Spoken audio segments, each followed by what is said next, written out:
agarrando. Ok, bueno, el día de hoy vamos a ver la clase de priones y bueno, quería, eso, comentarles que si llegan a ladrar mis perros me disculpen y bueno, espero que disfruten este tema. Esta parte de los priones forma parte del tema de infecto. Vamos a ver que al igual que los virus, los priones no son organismos vivos, son estructuras de proteínas que afectan el sistema, principalmente el sistema nervioso, y pues van a ocasionar enfermedades, ¿sale? Entonces, aquí tenemos la estructura de una proteína porque, como ya les comenté, básicamente son proteínas mal plegadas que están en el momento inadecuado, en el sitio inadecuado y que nos causan problemas, ¿vale? El descubrimiento de los priones fue causa de un premio Nobel, en este caso de Stanley Prusinier, en 1997, donde este señor encontró que la causa de enfermedades neurodegenerativas eran los priones. Entonces, su nombre proviene de su naturaleza proteica y también tiene naturaleza infecciosa. Básicamente, como ya les comenté, es una proteína que está mal plegada y es resistente a los diferentes procesos de desinfección comunes, como son la radiación ionizante, la ebullición y muchos otros, ¿vale? Y bueno, vamos a ver de dónde vienen estas proteínas. Si vemos que son pues por cuestiones infecciosas, ¿de dónde provienen? Pues tienen la particularidad de que estas proteínas básicamente se encuentran en el hospedero, ¿sale? Hay que tomar en cuenta que pueden afectan, por supuesto, a los humanos, pero también pueden llegar a afectar a los animales. Estas proteínas están principalmente en las neuronas y al ser parte de la propia estructura celular del hospedero, el DNA de él mismo las codifica y se ha encontrado que este DNA que las codifica está en el cromosoma 20. Y bueno, vamos a ver que la nomenclatura cuando es una proteína proteónica normal, entre comillas, es PRP, PRPC. Entonces, esta se caracteriza por ser una cianoglucoproteína que pesa alrededor de 35 a 36 daltones y es una estructura secundaria que principalmente tiene una forma alfa-helicoidal y cuando no está aún mutada o no está aún afectada, es sensible a las proteasas y soluble en detergentes. Vamos a ver que cuando muta, que cambia de conformación, va a ser resistente a otras y además a los procesos que ya vimos de desinfección. Tiene diferentes formas topológicas, puede estar en la superficie celular anclada por un glucolípido, o también tienen formas transmembranales. De diámetro suelen tener de 5 a 10 nanómetros. ¿Y cuál es el proceso por el cual estas proteínas que entre comillas son normales se vuelven anormales? Pues bueno, vamos a ver que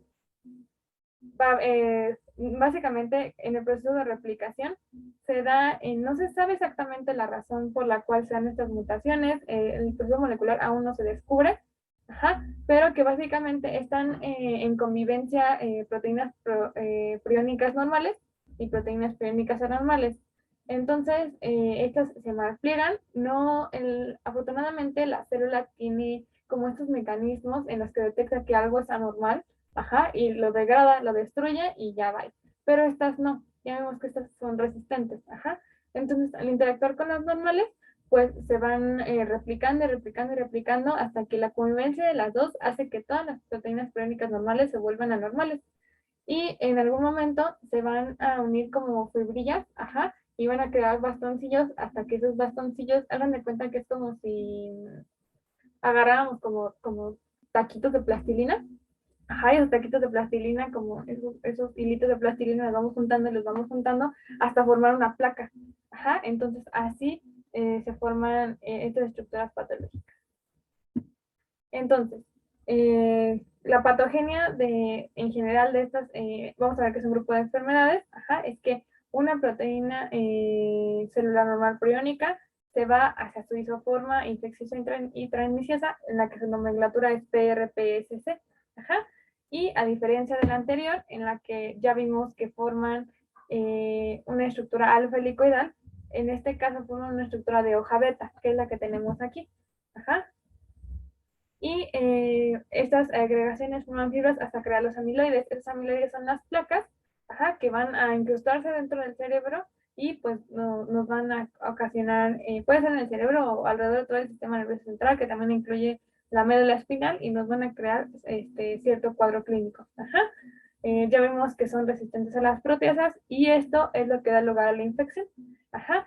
Principalmente el cuadro clínico que van a provocar son enfermedades degenerativas progresivas del sistema nervioso central y tienen algunas características. Pueden llegar a ser hereditarias, comunicables o esporádicas. Es decir, podemos encontrar una familia que se caracteriza porque el hijo y el padre y el abuelo tuvieron estas enfermedades. También son comunicables, también se pueden transmitir de animales hacia el ser humano, o pueden ser esporádicas. No, al momento de hacer historia clínica no se sabe realmente por qué están ahí. Uh-huh.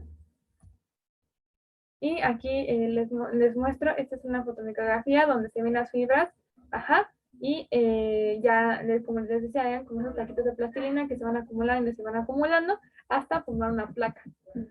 Uh-huh. En este caso tenemos que se tomó una muestra de tejido cerebral a una persona que tenía la enfermedad de Creutzfeldt-Jakob, que vamos a hablar más adelante de ella. Okay. Y aquí también, también se les conocen a este grupo de enfermedades del sistema nervioso central como encefalopatías espongiformes subagudas por la característica macroscópica y microscópica que le dan al cerebro, ya que hacen que se formen unas vacuolas, ajá, y se creen espacios entre este tejido cerebral donde no debería haber. Uh-huh.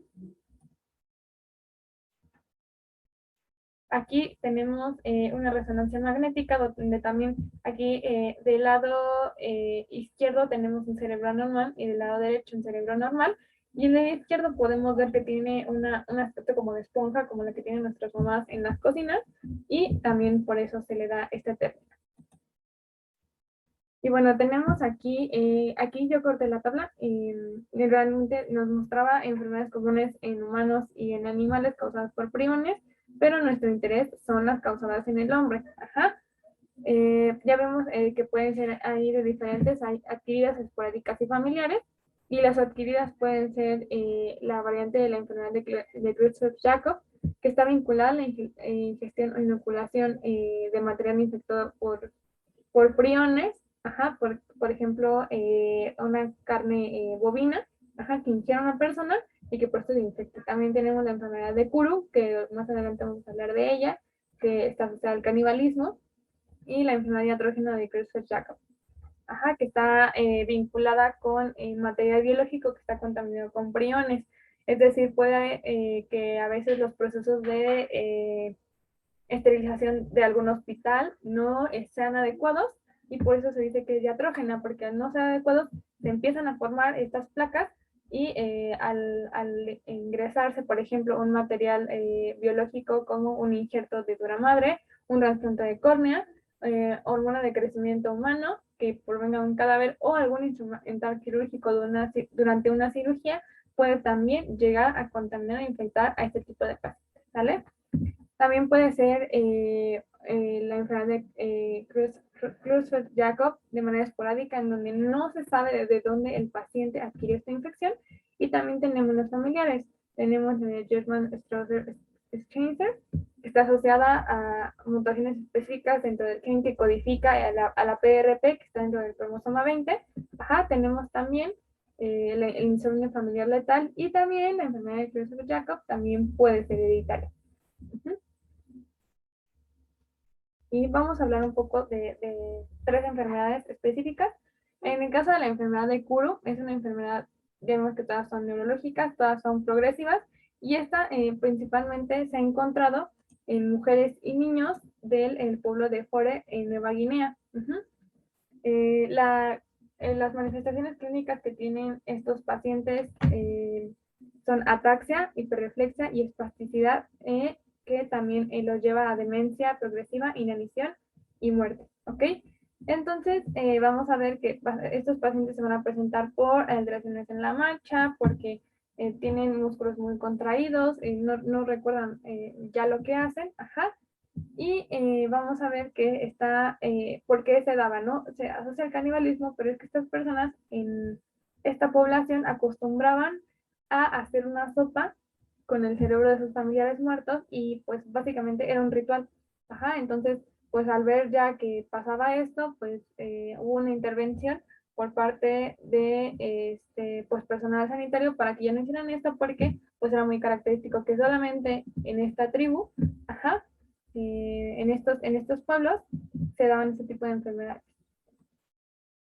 Y luego tenemos la enfermedad de Creutzfeldt-Jakob, que se da con mayor frecuencia entre la sexta y la séptima década de vida, es decir, en adultos mayores, y donde el cuadro clínico es, a veces se puede llegar a confundir con un trastorno psiquiátrico, tienen falta de memoria, tienen desorientación, lo que lleva a la demencia, tienen cambios en la marcha, aumenta el tono de las extremidades, tienen movimientos involuntarios y muchas veces hasta convulsiones.